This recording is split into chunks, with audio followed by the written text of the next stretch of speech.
Shri Sachidananda Sadhguru Sainath Maharaj key జై. శ్రీ సమర్థ రామదాస విజయం సజ్జనగడ. అధ్యాయం 31. శ్రీరామ జయరామ జై జయరామ. పాఠకులారా, సమర్థులైన గురువుల సన్నిధిలో శిష్యులకు ఎటువంటి లోటు కలగదు. శిష్యులు అంకిత భావంతో ఉంటే వారి అవసరాలను గురువులు నిరంతరం గమనిస్తుంటారు. అనగా భగవంతుడు ఎలా భక్తుని కనిపెట్టి కాపాడుచుంటాడో అదేవిధంగా సర్వదా శిష్యుల మనోగతాలను కనిపెట్టి గురువు కాపాడుతాడు అని గురుగీతలో శివుడు పార్వతికి బోధిస్తాడు. శిష్యులు ఈ విషయాన్ని తెలుసుకోలేక తమకు తోచిన భావాలను పథకాలను గురువుకు సూచించుతారు. సమర్థులైన గురువు వాటిని ఒక్కొక్కసారి ఖండిస్తారు, ఒక్కొక్కసారి అనుమతిస్తారు. ఏలననగా అనుభవంతో విషయాన్ని శిష్యులే అర్థం చేసుకుంటారని వారి సూచనలను అంగీకరిస్తారు. ఒక్క విషయం మాత్రము శిష్యులైన వారు గ్రహించాలి. గురువుల నుంచి ఆదేశాలు లభిస్తే ఆచరించబోనిన శిష్యునికి ఆటంకాలు కలగవు. శిష్యుడుగా సూచించి అనుమతిని పొందితే దాన్ని ఆచరించేటప్పుడు ఆటంకాలు కష్టాలు ఎదురవుతాయి. ఒక్కొక్కప్పుడు ఆ పని ఆగిపోవచ్చు కూడా. మనసారా గురువుని ప్రార్థిస్తే ఒక్కొక్కప్పుడు ఆగిపోయిన పని ముందుకు సాగి విజయవంతం కావచ్చు. ఈ విషయంలో శిష్యులే తగుమాత్రం జాగరూకత కలిగి ఆదేశాలను తలదాల్చటం శ్రేయస్కరం. ఇందుకు ఉదాహరణగా నిత్యానందుల వారు ఇప్పుడొక లీలను వివరిస్తారు. హనుమంతుని అనుగ్రహము. పాడలి గ్రామం. ఒక రోజున శ్రీ నిత్యానందుల వారు ధ్యానముద్ర నుంచి సావధానులకు సమయానికి విద్యాసాగరుడు ముకుళిత హస్తాలతో గురుదేవ, దివ్యమైన శ్రీ సమర్థ రామదాస స్వామి వారి లీలలు అమోఘములు, అనిర్వచనీయములు. అటువంటి వాటిని తమరు దర్శించి నాకు బోధించుట నా యొక్క పూర్వజన్మకు సుకృతమని తలచి తన్మయుడగుచున్నాను. స్వామి, మరికొన్ని లీలలను వినిపించి నన్ను కృతార్థుని చేయగలరు అని వేడగా శ్రీ నిత్యానంద యోగి ఇట్లు చెప్పుచున్నారు. విద్యాసాగర, మహాత్ముల జీవితమే లీలా జీవితం. వారి ప్రతి కదలికయు, ప్రతి యోచనయు, ప్రతి సంకల్పమును లీలయే. వారు సిద్ధ పురుషులు. వారికి కావలసిందంటూ ఏదీ లేదు. వారు దేహాతీతులైన వారు కావున ఈ ప్రపంచానికి అతీతులు అన్నమాట. వారి యందు నిరంతరం లోక కళ్యాణ భావనలు తప్ప వేరే భావనలే ఉండవు. అటువంటి ఉత్తములైన జ్ఞానసిద్ధుని లీలలు చెప్పుకొనటమన్న మన ఇరువురి సుకృతమే. వత్స, లీల అనగా క్రీడ లేక ఆట అని అర్థం. క్రీడలలో గెలుపు ఓటమి సహజంగా ఉంటాయి. గెలిచినప్పుడు ఆనందం, ఓడినప్పుడు బాధ కలుగుట సర్వసాధారణ విషయం. సామాన్యుల జీవితాలలో ఇది సుఖదుఖాల రూపంలో తారసపడుతూ ఉంటాయి. గెలుపు ఓటమి రెండింటినీ సమంగా చూడగలిగితేనే క్రీడాకారుడు జీవితంలో తిరిగి ఎప్పుడైనా గెలిచే అవకాశం అంటూ ఉంటుంది. జీవితాలలో కూడా సుఖదుఖాల విషయంలో సమభావాన్ని అలవాటు చేసుకుంటే సామాన్యులే మాన్యులు కాగలరు, ఇతరులకు బోధించను గలరు, సర్వులను సక్రమ మార్గంలో నడిపించను గలరు. అందుకనే ప్రతి వారి జీవితం లీలగానే గడపాలి. అప్పుడే తాను చేసే ప్రతి కర్మ కూడా యోగంగా మారుతుందని శ్రీ గీతాచార్యుల ఉద్బోధించారు. విద్యాసాగర, ఒకసారి శ్రీ సమర్థ రామదాస స్వామి వారు చాపల్ మఠం నుంచి బయలుదేరి పరళీ మఠానికి వెళ్తున్నారు. చాలామంది శిష్యులు వారిని అనుసరించారు. 2 జాముల వేళ ఒక గ్రామ సమీపానికి చేరారు. ఆ గ్రామం పేరు పాడలి. శిష్యులంతా అలసటతో గురువు గారికి ఒక వినతిని చేశారు. ఈ దగ్గర ఉన్న నదిలో స్నానానుష్ఠానాలు పూర్తి చేసుకుని చేరువలోనున్న పాడలి గ్రామంలో భిక్ష చేసుకుని తర్వాత ముందుకు పోదాము అన్నారు. శ్రీ సమర్థుల వెంట నుండే శిష్యులు అవసరాలు వారికి చక్కగా తెలుసు. అడవిలోనైనా శిష్యులకు కడుపు నింపగల సమర్థులు వారు. కానీ ఈ సంగతి కొందరు ముఖ్య శిష్యులకే తెలుసు. ఇప్పుడు వెంట వచ్చిన వారికి అంతటి విశ్వాసము లేదు. ధ్యానం అందువలన అట్లు సూచనలు చేశారు. శ్రీ సమర్థులు అనుమతించారు. గురుదేవులు స్నానం చేసి ధ్యానానిష్టలో కూర్చున్నారు. శిష్యులు స్నానాధికాలు పూర్తి చేసి సమయం మించిపోకుండా గ్రామంలో భిక్షకు పోవాలని త్వరగా గ్రామంలోకి పోతుండగా గ్రామం వెలుపలనే గ్రామాధికారి అయిన యవనుని దర్శనమైంది. ఆయన వేసిన ప్రశ్నలన్నింటికీ వినయంగానే సమాధానాలు చెప్పి తాము సమర్థుల శిష్యులమని భిక్షకై గ్రామానికి వచ్చామని చెప్పారు. ఆ గ్రామస్తులలో కొందరున్నో అతనితో కలిసి, మీరు మా గ్రామంలోకి రావద్దు, మేము మీకు భిక్ష పెట్టము, మీరు సోమరులై గురువు వెంట తిరుగుతూ మా కష్టార్జితాన్నంతా తింటూ కాలం గడుపుతూ ఉన్నారు అని నిందించి మేము కాదు, అసలు మీ గురువునే అనాలి అని అనరాని మాటలు పలికి వారి జోలెలు లాక్కున్నారు. వారు ఆకలి కడుపులతోనే అవమాన భారంతోనూ తిరిగిపోయి నదీ తీరాన శ్రీ సమర్థుల వారికి చెప్పుకున్నారు. విద్యాసాగర ఆ మాటలు విని శ్రీ సమర్థులు గ్రామస్తులకు తగిన శాస్తి చేస్తారని ఆ శిష్యులు భావించారు. కానీ అలా జరగలేదు. శ్రీ సమర్థులు సరే పర్వాలేదు, నింద చేస్తే పోనీలే, మీ పాపాలన్నీ పోయిలాయనండి, ఇక మన గమ్యానికి నడక సాగించుదాము అన్నారు. అందరూ ముఖాలు వేలాడు చేసుకుని బయలుదేరినారు. ఇంతలో ఆ గ్రామస్తులంతా కేకలు బొబ్బలు పెట్టుకుంటూ వస్తుంటే శ్రీ సమర్థులు చూచారు. శిష్యులంతా గ్రామం వైపు తిరిగి చూడగా ఆ గ్రామం తగులపడిపోచుండట కనిపించెను. అప్పుడు కాస్త ఆగి వారందరినీ గురుదేవులు ఏమిటి అని ప్రశ్నించగా వారంతా శ్రీ సమర్థుల పాదాలపై పడి రక్షించండి రక్షించండి అని వేడుకున్నారు. మేం తప్పు చేశాము, తమరి శిష్యులను అవమానపరిచినాము, తమరు సాక్షాత్ దైవ స్వరూపులు, మా గ్రామం అంతా తగలబడిపోతున్నది. ఒక చిన్న కోతి తన తోకతో మా ఇళ్లకు నిప్పు అంటిస్తున్నట్లు కనపడింది. మేము దానిని శ్రీ హనుమంతుల వారి చర్యగా భావిస్తున్నాము. మా గ్రామాన్ని రక్షించే వరకు తమరి పాదాలు వదలమని దీనాతి దీనంగా వేడుకున్నారు. అప్పుడు శ్రీ సమర్థులు విషయాన్ని గ్రహించి శిష్యులందరితో గ్రామస్తుల సంకటం తొలగాలని హనుమంతుణ్ణి ప్రార్థించుదామన్నారు. కొందరు శిష్యుల మనసులో ఆ గ్రామస్తులకు తగిన శాస్తి జరిపించాడు ఆంజనేయుడు. గురుదేవులేమో మనలను వారి హితం కోరి ప్రార్థన చేయమంటున్నారే అనే భావన పొడిచూపింది. అది గ్రహించిన శ్రీ సమర్థులు శిష్యులతో, నాయన్లారా, మనల్ని అవమానించిన వారికి కష్టం కలగాలనుకోవటం సర్వసాధారణ మానవుల పద్ధతి, సాధువుల పద్ధతి అది కాదు. మనకు కష్టం కలిగించిన వారికి సుఖం కలగాలని భగవంతుని ప్రార్థించడం సాధుత్వ లక్షణము అని తెలియండి. అందరూ కలిసి ప్రార్థించండి అన్నారు. గ్రామస్తులు కూడా వారితో కలిపి ప్రార్థించారు.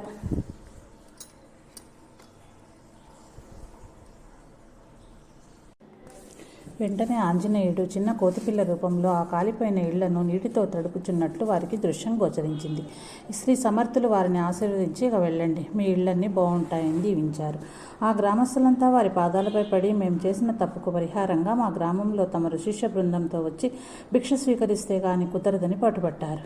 శ్రీ సమర్థుల అంగీకారంతో పాడలి గ్రామంలో అప్పటికప్పుడే వంటలు చేయించి అందరికీ సమారాధన చేయించి ఆ గ్రామస్తులు ఈ విధంగా ప్రార్థించారు. ఇకపైన మేము ఏ సాధువులను నిందించకుండా ఉండాలంటే మీ జ్ఞాపకంగా ఇక్కడ ఒక హనుమాన్ మందిరం నిర్మించుకుంటాము, తమరే స్వయంగా వచ్చి విగ్రహ ప్రతిష్ఠ చేయాలి అని గురుదేవుల పాదాలను పట్టి ప్రార్థించారు. శ్రీ సమర్థుల వారిని ఆశీర్వదించారు.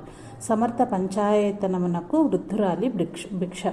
విద్యాసాగర, శ్రీ సమర్థులు ధర్మ సంస్థాపన కార్యమును ఎంత దక్షతో నిర్వహించారో దీనిని బట్టి గ్రహించుకో. అంతేకాదు వారు అపార దయామయులు. ఇందుకు ఉదాహరణంగా మరి ఒక లీల చెప్తాను విను అని శ్రీ నిత్యానందుల వారు చెప్పసాగారు. బహుశా శ్రీ సమర్థుల చేత అభిమానింపబడిన శిష్యులు శ్రీ రంగనాథ స్వామి వారు ఒక్కసారి భాగ్యనగరం లో శ్రీ కేశవస్వామి వారి ఆధ్వర్యంలో శ్రీ రంగనాథ స్వామి వారు 2 నెలల కీర్తన చేయి నిశ్చయించుకున్నారు. తొలి రోజుల్లో భక్తులు ఎక్కువ మంది రాలేదు. చివరి రోజుల్లో ఒకరికొకరు చెప్పుకుని తండోపతండాలుగా వచ్చేవారు. ప్రతిరోజు ఒక వృద్ధురాలు శ్రద్ధగా కీర్తన వినడానికి వచ్చేది. ఇక 2 రోజుల్లో ఆ కార్యక్రమం పూర్తి అవుతుందని తెలిసి ఆమె మనసులో కోరిక కలిగింది.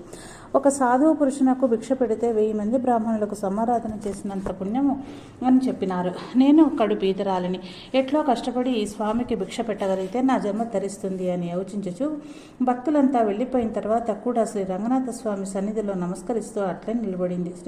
స్వామి ఆ వృద్ధురాలి పరిస్థితిని గమనించి, ఎందుకు నిలబడ్డావని అడిగారు. మీకు అన్నీ తెలుసు అన్నది. ఆమె చెప్పడానికి సిగ్గుపడుతున్నదని గ్రహించి, సరేనమ్మా, రేపు మీ ఇంటికి భిక్షకు రావాలి, అంతేగా, వస్తాంలేపో అన్నారు. మరి కొంచెం సేపు ఆమె అట్లే కదలకుండా నిలబడింది. ఆమె మనసులో ఈ స్వామి ఒక్కడే వస్తే పర్వాలేదు, పరివారంతో వస్తే నేనేం చెయ్యాలి అని శంక కలిగింది. చెప్పటానికి ధైర్యం చాలక అట్లే నిలిచి ఉంది.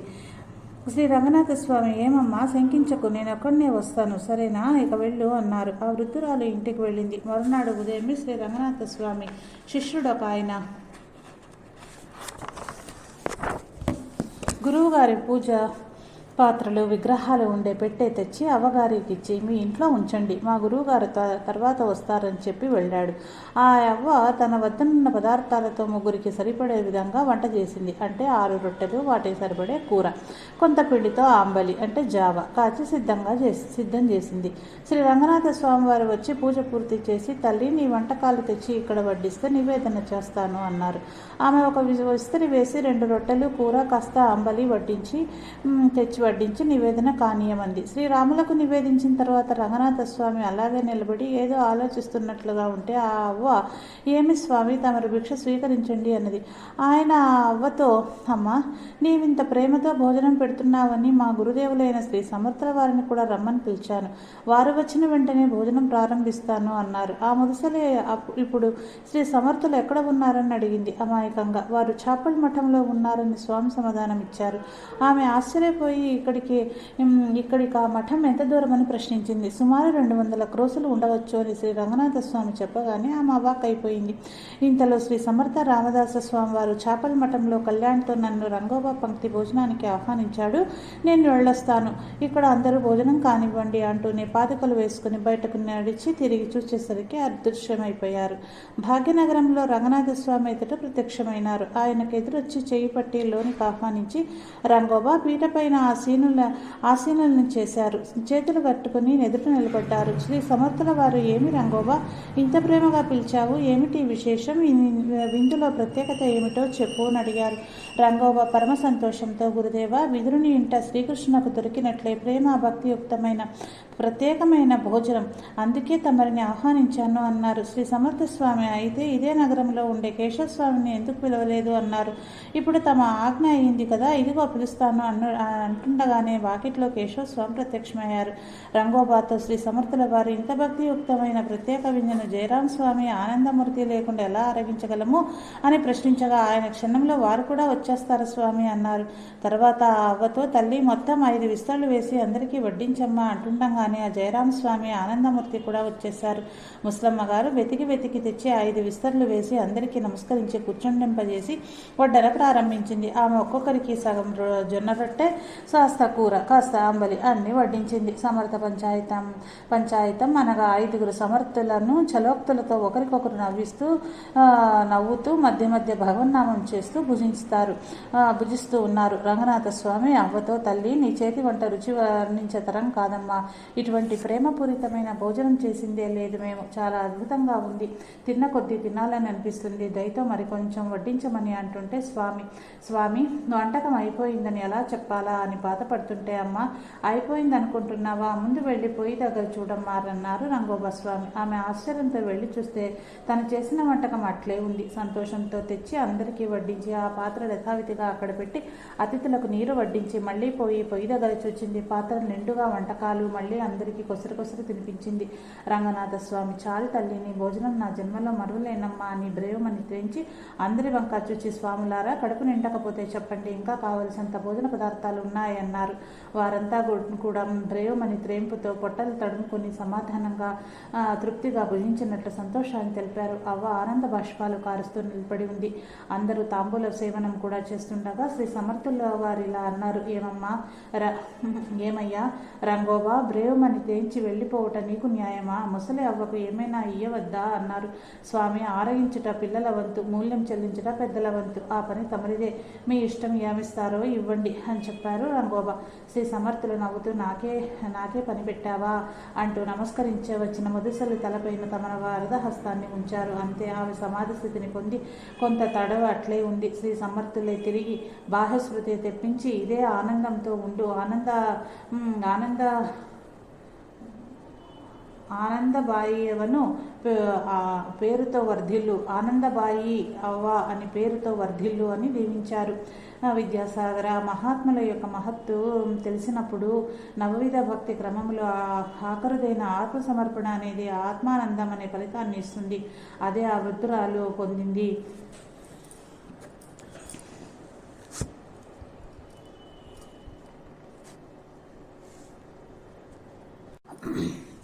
కళ్యాణ్ గురు భక్తిని నిరూపణ. విద్యాసాగర సజ్జన్గఢ్లో నివాసం ఉండగానే ఒక లీల చేసినారు. ముఖ్య శిష్యుడైన కళ్యాణ్ ఏదో పని మీద వేరే ఊరికి వెళ్ళిపోయాడు. శ్రీ సమర్థుల వారికి తొడపైన పెద్ద కురుపు వేసి బాధ మొదలైందని పెద్దగా మూలుగుచూ ఉన్నారు. శ్రీరామనామస్మరణ చేస్తూ ఉన్నారు. ఇంకా ఈ బాధ తాళలేను, అమ్మా జగన్మాత, నన్ను నీలో కలుపుకో శ్రీరామ అని నోటికి విసుగు విరామము లేకుండా శోకాలు పెడుతున్నారు. శిష్యులంతా శ్రీ సమర్థుల వారి వద్దకు పోయి విచారించారు. వారు తమ తొడపైన కురుపు బాధ పెడుతూ ఉన్నదని చెప్పారు. దానికి మందు ఏమిటని శిష్యులు ప్రశ్నించగా, మీ వల్ల కాదులే, నా బాధ ఏదో నేనే పడతాను అన్నారు. శిష్యులు, చెప్పండి, ఏం చేస్తే బాధ నివారణ అవుతుందో చెప్పందే మాకెలా తెలుస్తుంది అని ప్రాధేయపడి అడిగారు.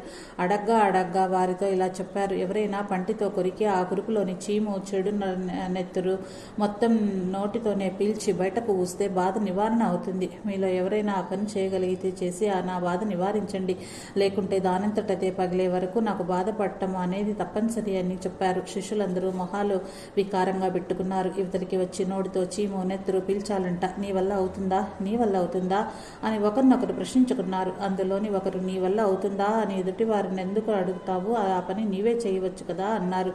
అబ్బో, నువ్వు భలే చెప్పావులే, నా వల్ల కాకనే కదా నీవని అడుగుతున్నాను అన్నాడతడు. మొదటివాడు, నీ వల్ల కాని పని మరొకరి వల్ల అవుతుందని ఎలా ఊహిస్తావు? అందరూ నీలాంటి వారే కదా అని ఎత్తిపొడిచాడు. నీవు మరీ చెప్తావులే, ఏదో స్వామివారి బాధ నివారించడానికి ఎవరైనా పనికొస్తారేమోనని అడిగాను. ఇందులో తప్పు పట్టడానికి నేనేమి వారిని బలవంతంగా ఆ పని చేయమనలేదుగా అని తను తాను సమర్థించుకున్నాడు. ఈ విధంగా ఒకరితో ఒకరు దెప్పుళ్లతో, ఎత్తిపొడుపు మాటలతో, వాగ్వివాదాలతో ఆ గొడవపడి ఎవరికి వారు చెప్పుడు చేయకుండా ఆ రాత్రికి గురువు గారిని పలకరించకుండానే పడుకునేశారు. శ్రీ సమర్థుల వారు పగులు రాత్రి తేడా లేదా తెలియనంతగా బాధతో మూలుగుతూ శ్రీరామనామస్మరణ చేస్తూ గడుపుతూ ఉన్నారు. తెల్లవారింది. మళ్లీ గురుదేవుల కేకలు, బాధతో కూడిన స్మరణతో గది అంతా దద్దరిల్లిపోతున్నది. శిష్యులలో ఒకరన్నారు, సమయానికి ఆ కళ్యాణం ఉన్నట్లయితే ఎలాగో అలాగ సేవ చేసేవాడు. ఆయన లేడు. ఉద్ధవుడేమో అంతకన్నా దూరంలో ఉన్నాడు. ఏం చేయాలి? ఇప్పుడు శివాజీ మహారాజుకు కబురు పెడితే మంచిదేమో, ఆయన వైద్యున్నన్నా ఏర్పాటు చేస్తాడు అన్నాడు. సరే, ఈరోజు కళ్యాణం వస్తే సరే ఉంది, లేకుంటే రాజా వారికే చెప్పి ఏర్పాట్లు చేయిస్తామని నిర్ధారించుకుని ఎవరి పనులు వారు చేసుకో మొదలడినారు. ఎవరో పిలిచినట్లు కళ్యాణ స్వామి వచ్చేశాడు. శిష్యులందరూ, అమ్మయ్య వచ్చేసావా అన్నారు. ఏమైందని విచారించి విషయం తెలుసుకున్నాడు. వింటూనే కాళ్ళు కడుక్కొని గురుదేవుల గదిలోకి వెళ్లేసరికి అతని వెనకాలే కొందరు అనుసరించారు. కళ్యాణ్ గురుదేవుల బాధను తప్పక నివారణ చేయగలడు అని వారందరికీ మంచి నమ్మకం ఉంది. అందుకే ఏం చేస్తాడో చూద్దామని అనుసరించారు. కళ్యాణ్ లోనికి పోతూనే గురుదేవులకు నమస్కరించాడు. గురుదేవ్, ఏమైంది అడుగుచుండగానే శ్రీ సమర్థులు, పెద్దగా వచ్చావా కళ్యాణ్? నీ వచ్చేదాకా నేను బ్రతికి ఉంటాననుకోలేదురా. ఇంతమంది ఉండి ఏం ప్రయోజనం? నా బాధకు నన్ను వదిలేశారు అంటూ పెద్దగా ఏడుస్తూ ఉండేసరికి, గురుదేవా, ఇప్పుడేం చేయాలో చెప్పండి, క్షణంలో మీ బాధ దూరం చేస్తాను అన్నాడు. ఏడుస్తూనే శ్రీ సమర్థులు, ఇదిగో ఇక్కడ అని తొడలోపలి వైపున చూపిస్తూ, ఇక్కడ కురుపు, అయ్యో బాధ, తాళలేకున్నాను, చురుకులు, పోట్లు అంటూ దీనిని పంటితో కొరికి దానిలోని చీము, నెత్తురు అంతా నోటితో పీల్చేయాలి అన్నారు. ఒక క్షణంలో బాధపోతుంది, ఉండండి అంటూ శ్రీ సమర్థుల వారి తొడపట్టుకుని పళ్లతో కొరక ప్రయత్నించేది చూసి మిగిలిన శిష్యులంతా వికారంగా కళ్ళు చీకరింపజేసుకుని అటు చూడలేమన్నట్లుగా కళ్లకు చేతులు అడ్డం పెట్టుకుని అబ్బో అనుకుంటుంటే కళ్యాణ్ కురుపులోని చీమునంతా పీల్చి ఉయ్యకుండా మృంగి వేస్తున్నాడు. అది చూచే వారందరికీ వికారంతో కడుపులో త్రిప్పినట్లయి వాంతి వచ్చేటట్లుందని బయటికి పరిగెత్తిపోయారు. కళ్యాణ్ పీల్చడం అయిపోయింది, అమ్మయ్య, నా బాధ తీరిపోయింది అంటూ లేచి గురువుగారు బయటకు వచ్చేశారు. తొడకట్టు విప్పేశారు. తీరా చూస్తే అది కురుపు కాదు, ఏమీ కాదు, ఒక మామిడి పండును ఆయన తన తొడకు పెట్టి ఉత్తరీయంతో కట్టుకున్నారని తెలిసింది. ఇక అక్కడ ఉన్న శిష్యులంతా ఒకటే గొడవ. మామిడి పండు అని తెలిస్తే మేమెవరమైనా ఆ పని చేయగలిగేవారమే. అమ్మో, గురుదేవులు మనకి ఎంత పరీక్ష పెట్టారు, తెలుసుకోలేక బింబేలు పడిపోయినాము అని ఒకరంటే, నిజంగా 2 రోజులు బాధపడుతున్నట్లే కేకలు గుబ్బలు పెట్టారు. గురువుగారని ఒకరు, అంతా నాటకమే అని ఒకటే కలకలం సృష్టించారు. ఆ రోజు సత్సంగంలో గురుదేవులు ఇలా చెప్పారు. గురువుగారు నాటకం ఆడినారా? మీరు సమర్థుల శిష్యులమని చెప్పుకొని తిరగటం నాటకం కాదా? నేను నాటకం ఆడింది, ఏడ్చింది 2 రోజులే. మీరు ఎన్ని రోజుల నుంచి నటిస్తున్నారో, ఇంకెన్ని రోజులు నటిస్తారో ఆలోచించుకోనండి.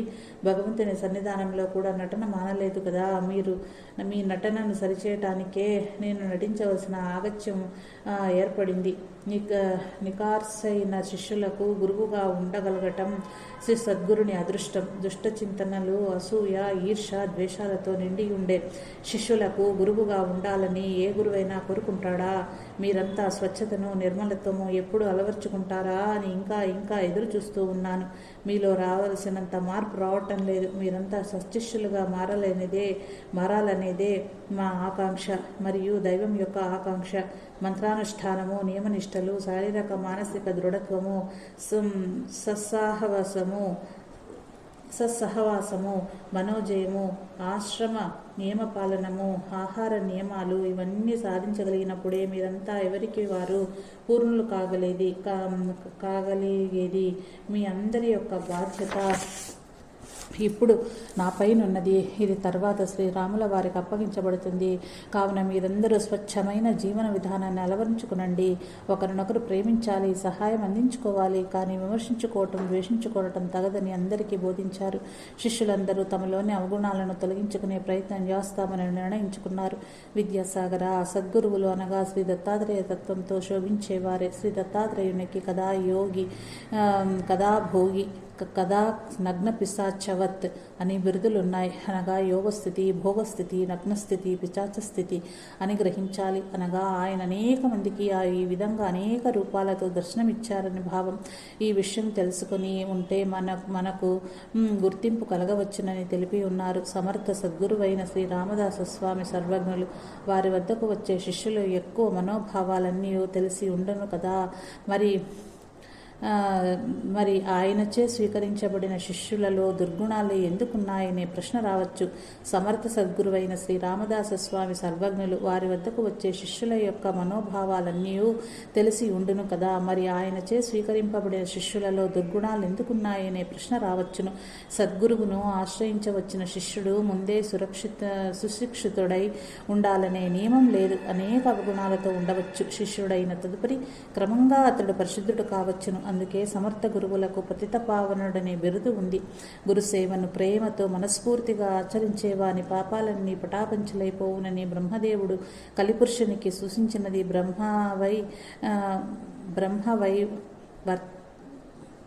బ్రహ్మావైవర్త పురాణంలో ఉన్నది కదా.